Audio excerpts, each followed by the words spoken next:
دا چې زمونږ د خلکو ډیره په سوچ کې نه وه، خو خیر چې کله هم ټیکنالوژي دا وخت راغی نو ډیر شی خلک داسې وو چې ډیر شی مطلب ډیر خلک داسې وو چې هغوی به خپل انفارمیشن آنلاین ورکول. بل دا ده چې نن سبا هم زمونږ خلک چې کوم دي په اصل کې پښتانه هغو ته هم دا پته نه لګي چې دا انفارمیشن موږ آنلاین شیر کوو، سپیشلی د شناختي کارت نمبر شو یا شناختي کارت شو. ډیر شی خلک دي چې هغه موږ ویلو په فیسبوک باندې یا داسې نور انفارمیشن ورکوي او اکثر د شناختي کارت نمبر یا شناختي کارت له پټو باسي او خلکو سره آنلاین شیر کړي.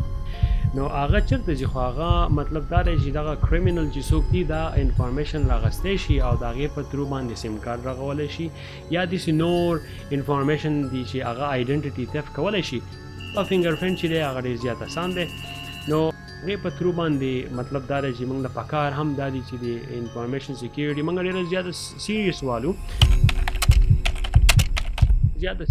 والو ځکه چې انفارمیشن سیکیورټي نن سبا زمونږ فنډامنټل ده، زمونږ لایف سیکیورټي ده. نو انفارمیشن چې دی نن سبا هر شی آنلاین کیږي. که تاسو خیال وکړئ دکانونه دي، که هغه مالونه دي، که هغه موټر رجسټري دي، مطلب دا دی چې نادره شوه یا داسې نور غټ ارګنایزیشن دي، ایجنسیانې دي چې هغه د پاسپورټ یا شناختي کارت د هغې لپاره اوس هغو آنلاین یو سیسټم خپل راغی. د دې لپاره موږ له پکار دا دی چې موږ پوهه کړو ځان چې انفارمیشن سیکیورټي څه ته وایي او موږ انفارمیشن نه سیکیورټي څنګه وکړو. نو دا ډېر زیات یو لازمي غونډه کې ټاپک دی. د دې ټولو مطلب هم دا دی چې موږ خپل سیکیورټي په خپل لاس کې والو او د خپلې انفارمیشن حفاظت موږ په خپله وکړو. هغه څنګه؟ هغه داسې چې کم انفارمیشن موږ باره خېجو د هغې تپوس وکړو چې دا انفارمیشن کم ځای ته ځي او دی په کم ترو باندې دا کمپنیانې استعمالوي. په اصل کې نوم ایمیل هم ډېر امپورټنټ دي، خو زما مین مقصد چې کوم دی هغه ډیټا برت شو، ستاسو هاوس ایډرس، ډیټا برت یا ستاسو ګمګاړی دی د هغې لایسنس پلیټ شو. دا ټول انفارمیشن چې قطره چې ده راغونډ کوي نو د هغې نه دنیا شی انفارمیشن رغېږي او هغې نه یو قسم آیډنټټي رغېږي او هغې آیډنټټي ټپ باندې ستاسو ډېر زیات نقصان کولی شي. بل خلک به وایي چې یاره زما داسې څه انفارمیشن دي چې هغه زه پټ کړمه چې په هغې باندې به ما ته څه داسې نقصان وشي.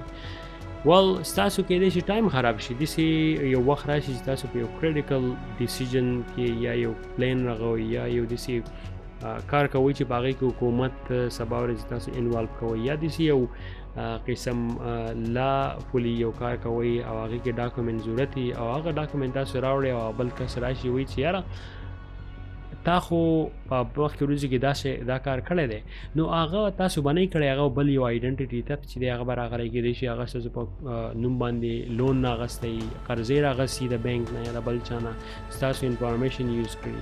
سبا ورځې به کس راشي او ته پته ولګي چې آیډنټټي تپ خبره شي ده، خو هغه به ستاسو ټایم چې کم دی هغه د حد نه سیوا به خراب کړي. کېدای شي ستاسو هفته، میاشت، 2-3 کال یا یو 2-3 کاله ستاسو دغه شانتې تاسو منډه تړله وایي یو ځای نه بل ځای ته ځئ چې خدای پاکه دا انفارمیشن زموږ ختم بهر ته تللی دي او دغه شانتې دا قرضه زما په نوم باندې راغستی شوي ده او دا خو زه نه وم. ځکه چې نن سبا هر یو شی آنلاین دی. لون نه اپلای کوئ هم آنلاین دی، که اکاونټ یې راغوئ هم آنلاین دي او که انفارمیشن مطلب که تاسو آیډنټټي خپله راغوئ لایسنس شو یا شناختی کارت شو یا داسې پاسپورټ شوي، هر شی که تاسو کوئ موسټلی هغه آنلاین دی.